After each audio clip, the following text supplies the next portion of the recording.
Hello दोस्तों, नमस्ते, प्रणाम। मैं आप लोगों की खुशबू यादव अवधि गीत के चैनल पे दोस्तों आप लोगों का स्वागत है। आप लोगों के बीच में मैं एक प्यारा सा नाच गीत सुनाने जा रही हूँ, जो कि ननद भाभी का नोक झोंक गाना है। कैसा लगेगा दोस्तों, कमेंट में बताना। गुमान तो हर कितना, गुमान तो हर कितना, ए ननदो रानी, गुमान तो हर कितना, ए ननदो रानी, गुमान तो हर कितना।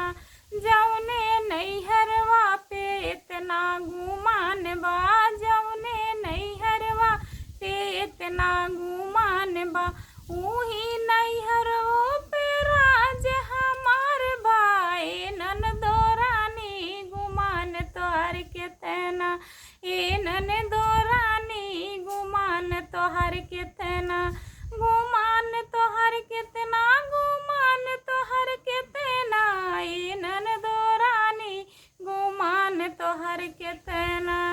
जौने माई बाबू पे इतना गुमान बा, जौने माई बाबू पे इतना गुमान बा, वही सास ससुर के भरोसा हमार बा, वही सास ससुर के भरोसा हमार बा, ए ननदो रानी, गुमान तोहर कितना, ए ननदो रानी, गुमान तोहर कितना, गुमान तोहर कितना, गुमान तोहर कितना, ए ननदो रानी, गुमान तोहर कितना।